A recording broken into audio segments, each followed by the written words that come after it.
یہ وبائیں جو پھیلی ہوئی ہیں، یہ جو پریشانیاں ہیں، حالات جو بگڑے ہوئے ہیں، بلکہ اللہ کا اترا ہوا عذاب راتوں کو رونے کی برکت سے اللہ اس عذاب کو بھی ٹال دیتے ہیں۔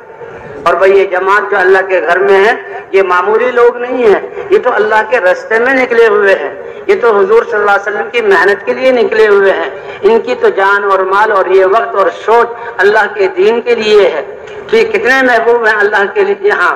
تو بھئی ان کا راتوں کو اٹھنا، اس لیے بھئی راتوں کو تہجد کا اہتمام ہو، لمبی لمبی ہم نمازیں پڑھیں، سورتیں اس میں پڑھیں، اور ٹھہر ٹھہر کر نماز بنانے کی مشق کریں، اور پھر بھئی دعا مانگے، اور فجر سے پہلے ہمارے یہ جہاں قرآن پاک کی تلاوت اور صبح کی تسبیحات یہ فجر سے پہلے جو ہے پوری ہو جائے۔ قرآن پاک کو ہاتھ میں لے کر اور دیکھ کر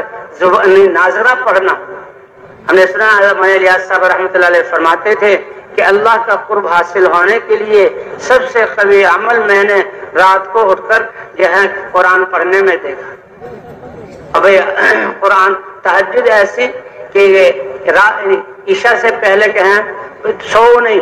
بلکہ عشاء کے تاکہ عشاء کی نماز مؤخر نہ ہو، اور عشاء کے بعد اب باتوں میں نہ لگو، جلدی سو جاؤ تاکہ تہجد میں اٹھنے کا موقع ملے۔ ایک دن کے اعمال ہیں وہ تو اپنے آپ کو ان اعمال میں تھکانا ہے، اور ایک رات کے تھوڑا سا آرام کر کے پھر اللہ کو منانا ہے۔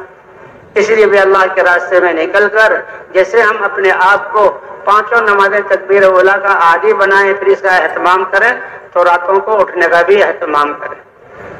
یہ راتیں اب لمبی ہوتی جا رہی ہیں، اپنے وقت کی حفاظت، سب سے قیمتی سرمایہ ہمارے پاس یہ زندگی کے سانس اور اوقات ہیں، اس لیے کہ جب یہ وقت ایک سانس گزر گیا اب یہ دوبارہ نہیں لیا جائے گا۔ اور سب سے زیادہ انسان کو اسی بات پر افسوس ہوگا کہ میں نے اپنا فلاں وقت ضائع کیوں کر دیا۔ اس لیے بھی تہجد میں اٹھنا اور راتوں کو اللہ سے مانگنا، ہر ساتھ یعنی دعا تو اللہ سے راز و نیاز کی باتیں ہیں، اس میں ہمیں مزہ آئے۔ جی ہاں، آدھا گھنٹہ تو کم از کم ہے کہ ہم اللہ سے جہاں مانگیں، اور اس کے بعد بھائی یہ جو قرآن پاک کی تلاوت ہے، اور اس کے بعد یہ صبح کی تسبیحات روزانہ جو ہے ہم نے ذکر کرنا ہے، یہ سبحان اللہ، الحمدللہ، لا الہ الا اللہ، اللہ اکبر 100 مرتبہ صبح، 100 مرتبہ شام، باوضو ہو کر، قبلہ رخ ہو کر۔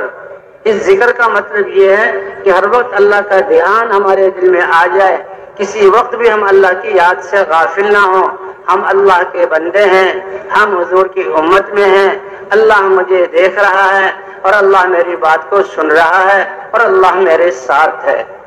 اللہ کا ساتھ ہونا یہ کتنا بڑا حوصلہ اور کتنی بڑی بات ہے۔ ایک بچہ بازار جاتے ہوئے باپ